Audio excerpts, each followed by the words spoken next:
Speaker sake.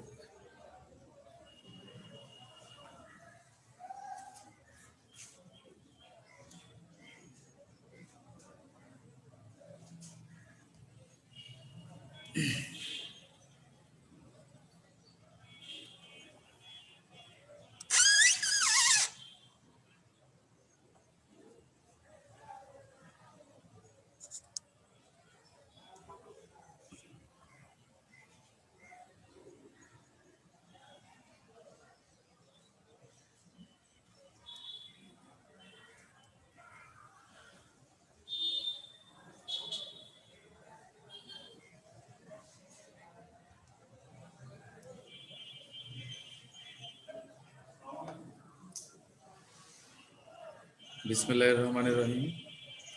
আমি সাইদ হাসান, প্রভাষক পদার্থবিজ্ঞান, সরকারি মাহতাবুদ্দিন ডিগ্রি কলেজ, কালীগঞ্জ, ঝিনাইদহ। প্রিয় শিক্ষার্থীরা, আশা করি তোমরা সবাই ভালো আছো। সপ্তাহ ঘুরে আবার তোমাদের মাঝে হাজির হয়ে গেলাম।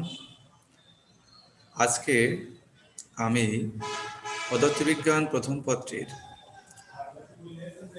দ্বিতীয় অধ্যায় ভেক্টর থেকে তোমাদের একটি বিশেষ সমস্যা নিয়ে আলোচনা করব। এই সমস্যাটি আসলে অধিকাংশ স্টুডেন্টেরই পরীক্ষার হলে একটি বিব্রতকর পরিস্থিতি ফেলে। যদি তোমরা এটা ধারাবাহিকভাবে আমার সাথে থাকো, আশা করি তোমাদের এই সমস্যা দূরীভূত হবে এবং তোমরা সহজেই এই সমস্যার সমাধান করতে পারবে। আজকে আমি আমাদের সমস্যার নাম দিয়েছি নদী পারাপার সংক্রান্ত সমস্যা। এটা আসলে অধিকাংশ বইয়ে আলোচনা থাকে, তবে খুব সীমিত পরিসরে, যে কারণে স্টুডেন্টদের পক্ষ থেকে ওই সীমিত পরিসরের আলোচনা থেকে প্রকৃত জ্ঞান আহরণ করা একটু দুঃসাধ্য হয়ে পড়ে। তোমরা যদি শিক্ষকদের সান্নিধ্যে এই বিষয়ে আসতে পারো, তোমাদের ক্লাস টিচারের সান্নিধ্যে বা যে কোনো তোমাদের ফেভারিট টিচারের সান্নিধ্যে আসতে পারো, তাহলে দেখতে পারবে তোমাদের এই সমস্যা দূরীভূত হবে। তো আজকে আমি তোমাদের এরকম একটি সমস্যা নিয়ে আলোচনা করব এবং তার সমাধান দেওয়ার চেষ্টা করব। এই বিষয়ে সমাধানের পূর্বেই আমাদের কিছু প্রাথমিক ধারণা সম্পর্কে অবগত হতে হবে। তো আমি এখানে একটি নদী আঁকার চেষ্টা করেছি। তোমরা এখানে একটি নদী দেখতে পাচ্ছ, যে নদীতে স্রোতের বেগ পি ধরা হয়েছে এবং নদীর প্রস্থ আছে এস। এখানে নদীর প্রস্থকে আমি এস ধরে নিয়েছি। তো এই নদীতে আমরা তিন রকম ভাবে যাত্রা করতে পারি। একটা নদীতে এপার থেকে ওপারে পার হওয়ার জন্য তিন ভাবে যাত্রা করা যায়। যেমন আমরা এভাবে যাত্রা করতে পারি, যেটা স্রোতের সাথে স্থূলকোণ।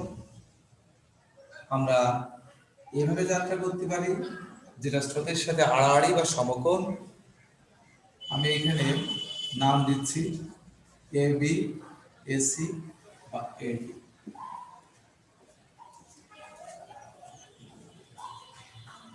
দেখো, তিন ভাবে এখানে যাত্রা করা যায়। এবি বরাবর, অর্থাৎ স্রোতের সাথে প্রতিকূলে বা স্থূলকোণে। দেখতে পাচ্ছ তোমরা, এটা একটা স্থূলকোণ। আর একটা হতে পারে এসি বরাবর, যেটা স্রোতের সাথে আড়াআড়ি অর্থাৎ সমকোণে। আরটা হচ্ছে এডি বরাবর, যেটা স্রোতের সাথে সূক্ষ্মকোণে অর্থাৎ স্রোতের অনুকূলে। আমরা তাহলে স্রোতের অনুকূলে যাত্রা করতে পারি, স্রোতের সাথে আড়াআড়ি যাত্রা করতে পারি, বা স্রোতের সাথে প্রতিকূলে যাত্রা করতে পারি। এই তিন ভাবে যাত্রা করা যায়। এই তিন ভাবে যাত্রা করলে পাঁচ ভাবে তুমি নদীটি পার হতে পারো।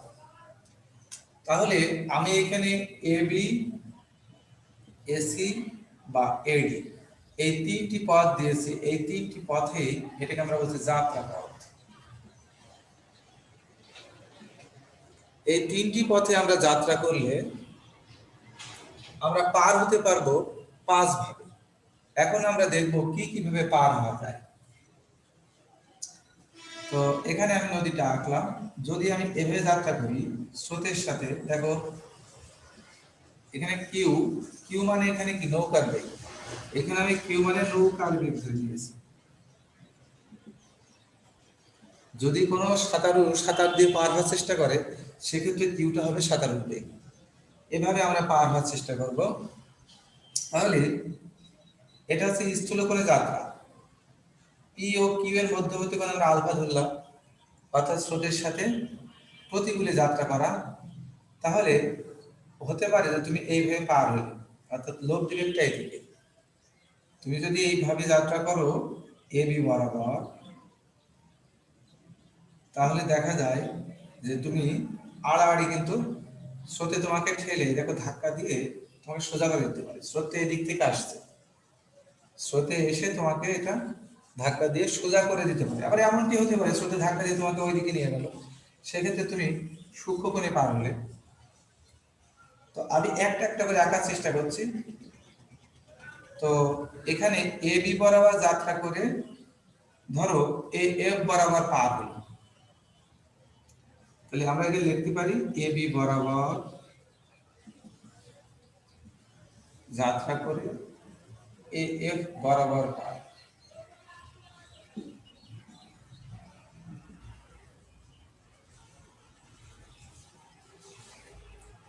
তাহলে এ বি বরাবর যাত্রা করা মানে কি? প্রথম পথটা অর্থাৎ স্রোতের প্রতিকূলে যাত্রা করা। স্রোতের প্রতিকূলে যাত্রা করে সে আড়াআড়ি পার হলো। এফ বরাবর বলতে কিন্তু আড়াআড়ি, অর্থাৎ প্রস্থ বরাবর একেবারে পার হয়ে গেল। নদীর প্রস্থ কিন্তু আড়াআড়ি হয়, নদীর প্রস্থ বরাবর পার হয়ে গেল। তো এমনটি হতে পারত 2 নম্বরে তুমি যাত্রা স্থূল করেই করলে, এভাবেই তুমি যাত্রা করলে, কিন্তু স্রোতে তোমাকে এই দিকে নিয়ে যাবে। দেখতে পাচ্ছ যে তুমি পি কিন্তু স্রোতের বেগ। আমাদের লক্ষ্য রাখতে হবে প্রত্যেকটা চিত্রেই কিন্তু পি হবে স্রোতের বেগ আর কিউ হবে নৌকার বেগ। তো তুমি স্রোতের প্রতিকূলে আগের মতোই যাত্রা করলে কিন্তু স্রোতের বেগ যদি অত্যাধিক বেশি হয়, অর্থাৎ নৌকার বেগের তুলনায় স্রোতের বেগ খুব বেশি, সেক্ষেত্রে স্রোত তোমাকে ভাসিয়ে অনেক দূরে নিয়ে যেতে পারে। দেখো এই আমার বাঁ হাতের আঙুলটা আমি স্রোতের বেগ নির্দেশ করছি, তাহলে নৌকার বেগকে প্রভাবিত করে সে ওই জায়গায় ঠেলে নিয়ে যেতে পারে। অর্থাৎ তুমি তখন এ জি বরাবর পার হবে, তোমার কল্পিত সামুদ্রিকটা তখন কিন্তু এমন হবে। আমাদের পি আর কিউ দিয়ে কল্পিত সামুদ্রিক এমন হবে, আর আগেরটার কল্পিত সামুদ্রিক কিন্তু এমনটি হবে। তো দেখো তোমরা সামুদ্রিক সূত্র যখন পড়েছো তখন তোমরা জানো দুটি ভেক্টরের মিলিত ক্রিয়ায় নতুন যে ভেক্টরটা সৃষ্টি হয় সেটাই হচ্ছে লব্ধি, এবং তার দিক হয় ওই দুটি ভেক্টর দ্বারা নির্দেশিত সামান্তরিকের কর্ণ বরাবর। ওই দুটি ভেক্টর বলতে এখানে আমরা স্রোতের বেগকে একটি ভেক্টর হিসেবে ধরেছি আর নৌকার বেগকে আরেকটি ভেক্টর হিসেবে ধরেছি। তাহলে এই দুই ভেক্টরের লব্ধি হবে এদের দ্বারা অঙ্কিত সামান্তরিকের কর্ণ বরাবর। দেখো এখানেও পি কিউ এর কর্ণ বরাবর ছিল লব্ধিটা, আর তবে এখন কিন্তু আর প্রস্থ বরাবর পার হতে পারলো না, স্রোতের সাথে প্রতিকূলে যাত্রা করে অনুকূলে পার হয়ে গেল। এমনটি কিন্তু হতেই পারে। তোমরা বাস্তবতা নিরিখে চিন্তা করে দেখো, যদি কেউ স্রোতের প্রতিকূলে যাত্রা করে স্রোতের বেগ যদি অত্যাধিক বেশি হয়, সেক্ষেত্রে তাকে স্রোত অপর দিকে ঠেলে অনেক দূরে নিয়ে যেতে পারে, সেক্ষেত্রে স্রোতের অনুকূলে পার করতে পারে। অথবা স্রোতের তুলনায় স্রোতের বেগ যদি কম হয়, অর্থাৎ স্রোতের তুলনায় নৌকার বেগ অপেক্ষাকৃত বেশি হয় একটু, তাহলে দেখা যায় যে স্রোতের সাথে আড়াআড়ি যাত্রা করেও কিছুটা অপেক্ষাকৃত বেশি বলবো না, এখানেও স্রোতের বেগ একটু বেশি, তবে স্রোতের বেগ নৌকার বেগের মধ্যে খুব বেশি ডিফারেন্স নেই, একটু বেশি। আর এই ডান পাশে যে চিত্রটা দেখতে পাচ্ছ, এখানে স্রোতের বেগের তুলনায় নৌকার বেগ অনেক কম ছিল, যে কারণে নৌকারকে অনেক দূরে ভাসিয়ে নিয়ে গেছে। আর এখানে স্রোতের বেগের তুলনায় নৌকার বেগ খুব কম নয়, কাছাকাছি একেবারে, সেক্ষেত্রে কিছুটা হলেও দূরে নিয়ে যাবে। তাহলে আড়াআড়ি যাত্রা করে এই প্রতিকূলে যাত্রা করে আড়াআড়ি পার, এটি প্রতিকূলে যাত্রা করে অনুকূলে পার। আবার এমনটি হতে পারে, আমি আরেকটি চিত্র উপরে আঁকছি, যেটা আমি 1 নম্বর চিত্র নাম দিলাম, এটা আমি 2 নম্বর চিত্র নাম দিলাম, এখানে আমি 3 নম্বর চিত্র দিলাম।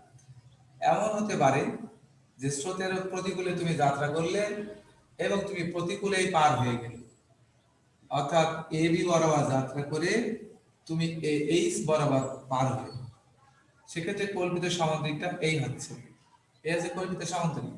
তো প্রত্যেক চিত্রে তোমরা লক্ষ্য করে দেখো যে যাত্রা পথটা কিন্তু স্রোতের প্রতিকূলে ছিল, প্রত্যেকবারে যাত্রা ছিল স্রোতের প্রতিকূলে, কিন্তু পার হওয়ার ধরন ছিল 3 রকম, একটা আড়াআড়ি পার, একটা অনুকূলে পার, একটা প্রতিকূলে পার। প্রতিকূলে তখনই পার হওয়া যায় স্রোতের বেগের তুলনায় পি তে কিন্তু স্রোতের বেগ আর কিউ তে নৌকার বেগ, প্রত্যেকটা চিত্রেই পি তে স্রোতের বেগ, কিউ তে নৌকার বেগ ধরা হয়েছে। তাহলে দেখো এখানে তুমি স্রোতের প্রতিকূলে যাত্রা করেছো, এখানেও প্রতিকূলে এখানেও প্রতিকূলে, কিন্তু এখানে আড়াআড়ি পার, এখানে সূক্ষ্মকোণে পার অর্থাৎ স্রোতের অনুকূলে পার, আর এখানে স্রোতের প্রতিকূলে পার অর্থাৎ স্থূলকোণে যাত্রা করে স্থূলকোণেই পার হলে এই যাত্রা করা কোণটা আলফা আর এই কোণটা আমার নাম দিচ্ছি থিটা। প্রত্যেক চিত্রে যাত্রা করা কোণ আলফা আর এই কোণটা থিটা, তাহলে এই কোণটা আমরা নাম দিয়েছিলাম আলফা আর এই কোণটা থিটা। তো একই রকম ভাবে যাত্রা করে তিন রকম ভাবে পার হয়ে গেল। তাহলে আমাদের এই প্রথম পথে যাত্রা দেখো এ বি পথে প্রত্যেকটা যাত্রা করে ভিন্ন ভিন্ন পথে পার হয়েছে। এখন আরো দুটো দিক থাকে, এসি বরাবর যাত্রা করা আর এ ডি বরাবর। এখানে এটা কিন্তু এ ডি বড় করে লিখি তোমরা বুঝতে পারবে সহজে। এ ডি বরাবর, তো এ ডি বরাবর মানে সূক্ষ্মকোণে যাত্রা। তাহলে এখন আমরা দেখবো যে সমকোণে যাত্রা করে কোন দিকে পার হওয়া যায় আর সূক্ষ্মকোণে যাত্রা করে কোন দিকে পার হওয়া যায়। এটা আমাদের কিন্তু প্রাইমারি ধারণা। এই ধারণাগুলো থাকলে তবেই আমরা সেকেন্ডারি ধারণাটা প্রতিষ্ঠিত করতে পারব। তো আমি আসলে বোর্ডের জায়গা তো কম, আমাদের স্ক্রিনের ভিতরে ধরে এমন ভাবে তো আলোচনা করতে হবে। আমি এখানে আঁকছি, হয়তো দেখা যাবে। তো 4 নম্বরটা আমি যদি এখানে আঁকি, দেখো স্রোতের আড়াআড়ি যাত্রা অর্থাৎ আমাদের প্রথম চিত্রটা খেয়াল করো এসি বরাবর যাত্রা। আমি যদি এসি বরাবর যাত্রা করি তাহলে স্রোত আমাকে কিছুটা হলেও প্রভাবিত করবে। আমার এই ডাস্টারটাই কিন্তু স্রোতের সাথে তুলনা করছে, দেখো স্রোত একে ধাক্কা দিয়ে এই দিকে নিয়ে যাবে অর্থাৎ এই দিকে পার হয়ে যাবে, এ আই বরাবর পার হলো কল্পিত সামুদ্রিক এইটাই, এটা কিউ এটা আর আর এটা পি। প্রত্যেক চিত্রেই দেখো যাত্রা করার দিকে স্রোতের এই নৌকার বেগটা ধরা হয়েছে। তুমি যদি আড়াআড়ি যাত্রা করো তাহলে স্রোত তোমাকে কিছুটা হলেও, স্রোত যেহেতু ডান দিকে ওই দিকে তোমাকে নিয়ে যাবে, কিছুটা হলেও এখান থেকে তোমাকে ওই দিকে ঠেলে নিয়ে যাবে। তো সেক্ষেত্রে তোমরা দেখতে পাচ্ছ যে আড়াআড়ি যাত্রা করে সূক্ষ্মকোণে পার হয়। তাহলে এটা একই রকম ঘটনা ঘটে, এক্ষেত্রে দ্বিতীয় কোনো পন্থা নেই। স্রোতের অনুকূলে যাত্রা করে বা স্রোতের আড়াআড়ি যাত্রা করে তা অপেক্ষা কম কোণে যাত্রা পার হওয়া যায়, কিন্তু ওর থেকে বেশি কোণে কখনোই পার হওয়া সম্ভব না, এটা বাস্তবসম্মত না। তো 5 নম্বরে আমরা আসি। 5 নম্বরটা দেখো এডি বরাবর যাত্রা অর্থাৎ এডি বরাবর যাত্রা বলতে কি স্রোতের সাথে অনুকূলে বা সূক্ষ্মকোণে যাত্রা। সেক্ষেত্রে এমন হবে, তো দেখা যাচ্ছে এস এডি বরাবর যাত্রা, দেখো এডি বরাবর যাত্রা করে তুমি কিন্তু আরো সূক্ষ্মকোণে পার হয়ে যাবে। সেক্ষেত্রে কল্পিত সামুদ্রিকটা এমন হবে এখন যেটা দেখতে পাচ্ছি আমরা। তো তোমরা এই 5টা চিত্রই লক্ষ্য করলে দেখতে পাবে যে প্রত্যেকটাতে প্রথম 3টা যে 1 2 3 নম্বর চিত্র, এই 3টাতে তোমরা দেখতে পাচ্ছ যে যাত্রা করা কোণটা প্রত্যেকটা একই ছিল, কিন্তু পার হওয়ার কোণটা কিন্তু এই 3টাতেই ভিন্ন ছিল। তাহলে একরকম যাত্রা করে 3 রকম পার হয়েছে, অর্থাৎ এ বি বরাবর অর্থাৎ স্রোতের প্রতিকূলে যাত্রা করে এই 1 2 3 প্রত্যেকটা চিত্রেই আমরা দেখতে পাচ্ছি 3 ধরনের পারাপার হয়েছে। তাহলে এখন 1 নম্বরটা আমি এখানে লিখলাম এ বি বরাবর যাত্রা করে এ বরাবর পার, আর 2 নম্বরে ওই এ বি বরাবর যাত্রা করে দেখো এখানে হচ্ছে যে এ জি বরাবর পার। 3 নম্বর চিত্রে দেখো এ বি বরাবর যাত্রা করে এ এইচ বরাবর পার।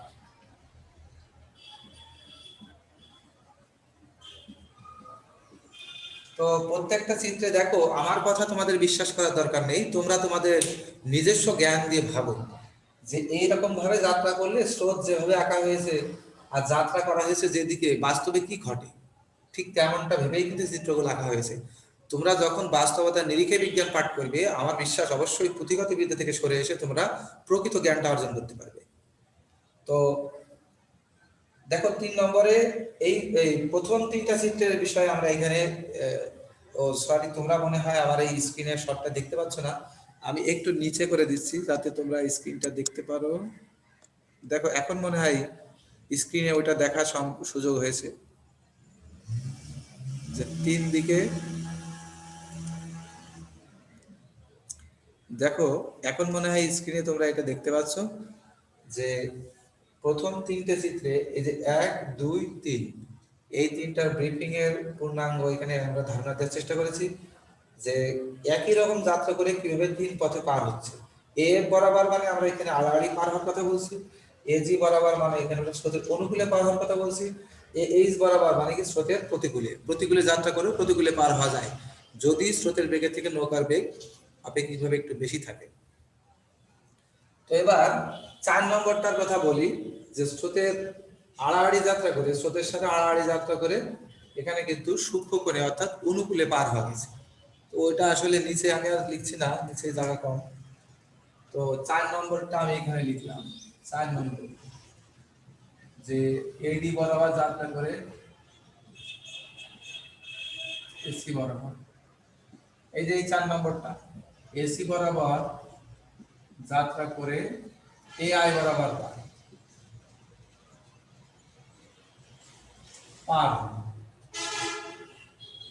আর 5 নম্বর চিত্রটা দেখো, এখানে এডি বরাবর যাত্রা করে এটা এজে বরাবর পার দিলাম, এজি বরাবর পার। তাহলে এই 5 রকমই কিন্তু সম্ভব। এছাড়াও তোমরা চিন্তা করে দেখতে পারো যে ষষ্ঠ কোনো পন্থা বের করা যায় কিনা। তো আমি যতদূর জানি এক্ষেত্রে ষষ্ঠ পন্থা বের করা সম্ভব নয়। তারপরেও তোমরা তোমাদের নিজেদের জ্ঞান দিয়ে এটা বিশ্লেষণ করবা যে এই 5 ভাবে যায়, 3 ভাবে আমরা দেখেছি যাত্রা করে 5 রকম ভাবে পারাপার হওয়া যায়। তো আমরা যদি এই 5টা পূর্ণাঙ্গভাবে শিখতে পারি তাহলে যে কোনো কোশ্চেন আসলে আমরা এই 5টা কোনো না কোনোটার সাথে মিল পেয়ে যাব। তখন আমরা সেই ধরনের টেকনিক বা রুল অ্যাপ্লাই করে সেটা সমাধান করব।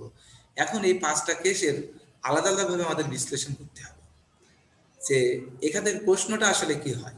আমরা শিখলাম যে বাস্তবে কোন দিকে যাত্রা করলে কোন দিকে পার হওয়ার সুযোগ সৃষ্টি হয়। তো বাস্তবে এখানে আসলে এই প্রশ্নে কি চাওয়া হয়, এই অধ্যায়ে তোমাদের কি কোশ্চেন আসে সেটা নিয়ে আমরা একটু আলোচনা করি।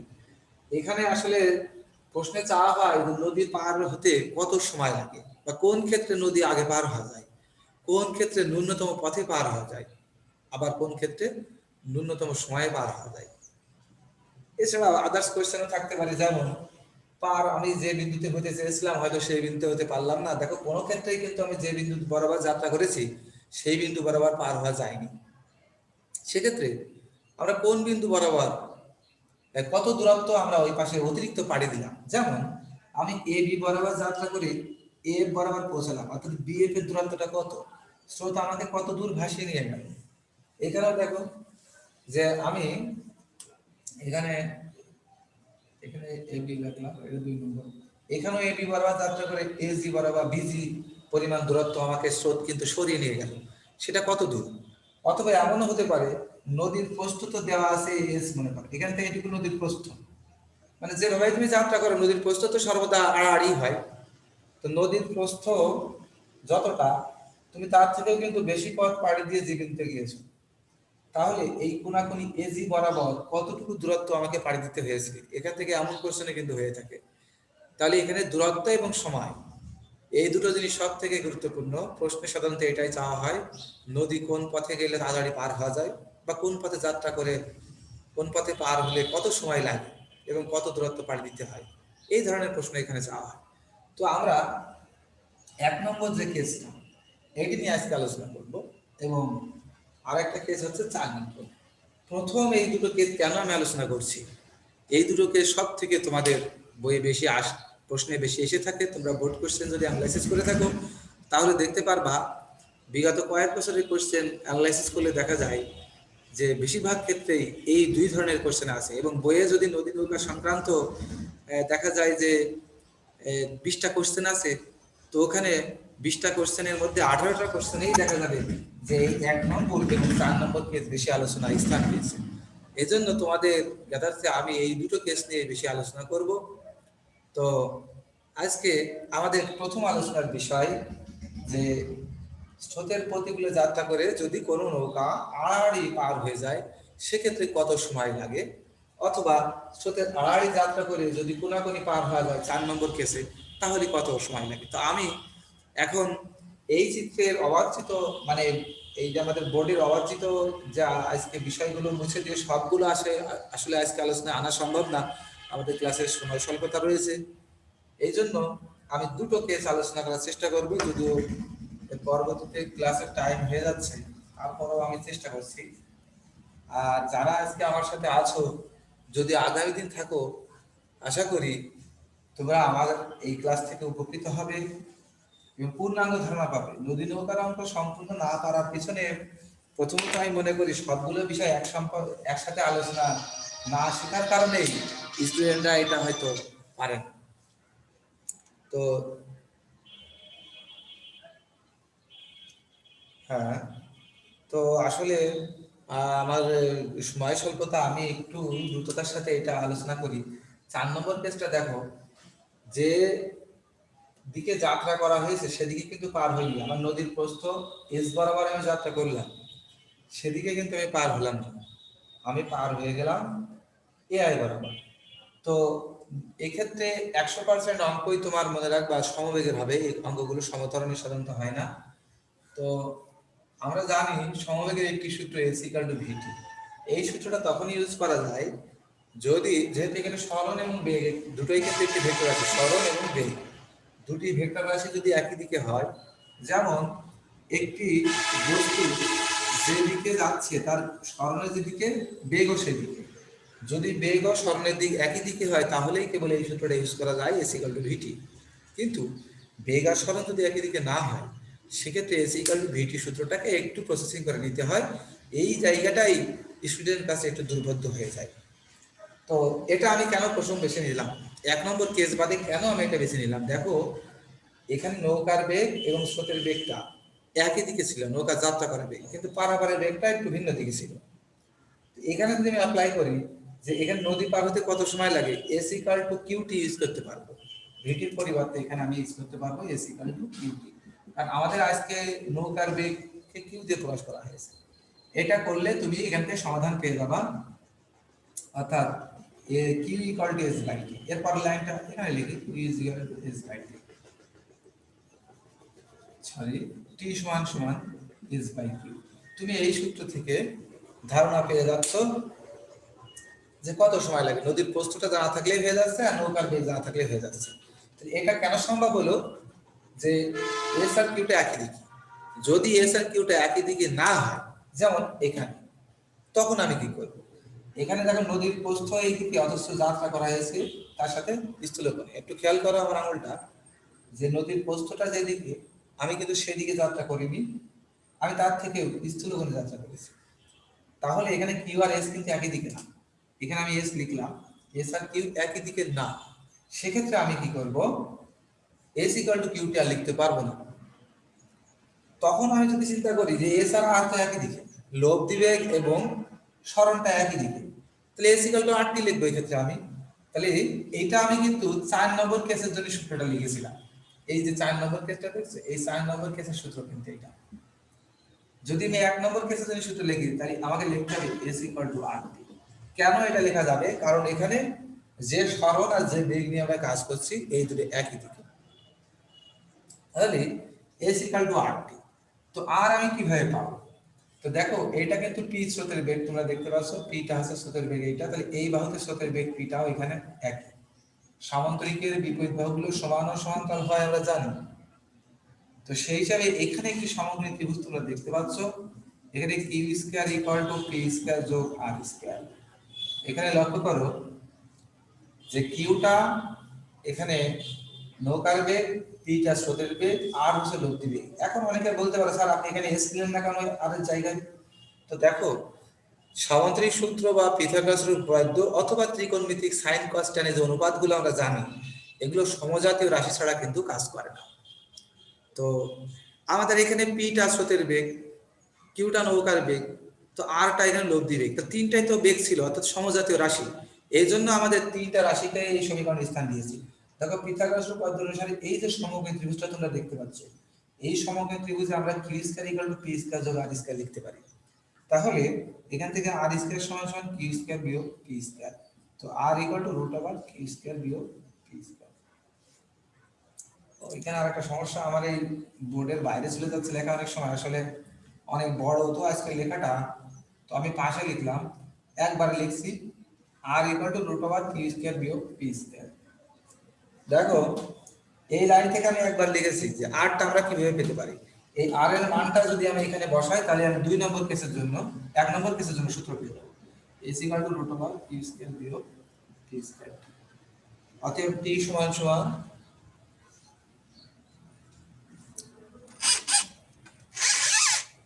তোমরা এখানে দেখতে পাচ্ছ, অতএব টি সমান সমান S by root over Q square বিয়োগ পি স্কয়ার। তাহলে এই সূত্র থেকে তোমরা, এটা কিন্তু আমি 1 নম্বর কেসের জন্য লিখলাম, এই সূত্র থেকে তোমরা 1 নম্বর কেসের জন্য পেয়ে যাচ্ছ সময়। তো আমরা 4 নম্বর কেসের জন্য এইটা ইউজ করব। দেখো যে দুটো কেস আলাদা মনে হলেও আসলে সূত্র প্রয়োগ করার ক্ষেত্রে কিন্তু একই নীতিমালা প্রযোজ্য হয়েছে। এখানে আমরা দেখেছি যে দুটো বেগ নদী পার হওয়ার জন্য সহায়তা করে, একটা হচ্ছে লব্ধি বেগ এবং একটা হচ্ছে নৌকার বেগ, অর্থাৎ কিউ এবং আর। স্রোতের বেগ কিন্তু নদী পার হওয়ার জন্য কখনোই সাহায্য করে না। তাহলে নদী পারাপার সংক্রান্ত সমস্যা সমাধানের ক্ষেত্রে, সময় নির্ণয়ের ক্ষেত্রে এখানে স্রোতের বেগ কোনো ভূমিকা পালন করছে না।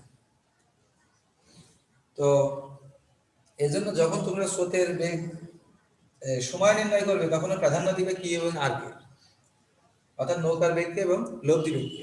তো এটাতে তোমরা দেখতে পাচ্ছ যে এস ইকুয়াল টু আর টি কেন নেওয়া হয়েছিল, এস আর আর একই দিকে, তাই কি সমবেগের ওই সূত্রটা এস ইকুয়াল টু ভিটির ন্যায় ইউজ করা গিয়েছে। এবার একইভাবে দেখো 4 নম্বর সূত্রে চিত্রে তোমরা দেখো এস আর কিউটা একই দিকে, এজন্য এস ইকুয়াল টু কিউটি এখানেও সমবেগের ন্যায় ইউজ করা গিয়েছে। দুটোই কিন্তু সূত্র প্রয়োগের চিন্তাধারা একই ছিল, হয়তো সূত্রের চেয়ারটা শেষ লাইনে এসে ভিন্নতা পেয়েছে, কিন্তু প্রয়োগের ধারণা কিন্তু দুটোতেই সেম, যে বেগ আর সরণ একই দিকে না হলে ওই সূত্রটা ইউজ করা যায় না। আজকে আমি আলোচনা করলাম এই 1 নম্বর আর 4 নম্বর কেসটা। আগামী দিন আমি বাকি যে 2, 3 এবং 5 তিনটে কেস থাকছে, এই তিনটে কেস নিয়ে আলোচনা করব। ওই তিনটে কেস একটু কমপ্লিকেটেড, আর একটু যে ওখানে কিন্তু কোনোটাই একই দিকে না। তোমরা আজকে দেখে রাখতে পারো নদীর প্রস্থ বরাবর, নদীর প্রস্থ কিন্তু সবসময় একই দিকে ধরা আছে, যে এস, এখানেও তোমরা দেখতে পাচ্ছ এস, এখানেও তোমরা দেখতে পাচ্ছ এস, এখানে Q R S, Q R S কোনোটাই কিন্তু একই দিকে নয়, দেখতে পাচ্ছ কিউ আর এস কোনোটাই একই দিকে না। এই ক্ষেত্রে আমরা কি করব, যখন কিউ আর এস কোনোটাই একই দিকে না, 1 আর 4 নম্বর কেসে তো দুটো অন্তত একই দিকে ছিল, এজন্য আমরা সূত্র ইউজ করতে পেরেছি। তো তাদের ক্ষেত্রে কি সূত্র প্রয়োগ করব, আগামী ক্লাসে আমি এই বিষয় নিয়ে আলোচনা করব। তোমরা যারা আজকে উপস্থিত ছিলে বা এই ক্লাসটা পরবর্তীতে যারা ছিল না, তোমরা দেখে নেওয়ার চেষ্টা করবে, তোমাদের বন্ধু বান্ধবদের দেখে নেওয়ার জন্য আমি আহ্বান জানাচ্ছি। তো আজকের মতো এখানে বিদায় নিচ্ছি, আগামী ক্লাসে আমি এরপর থেকে আবার শুরু করব। আজকের মতো বিদায়, আল্লাহ হাফেজ।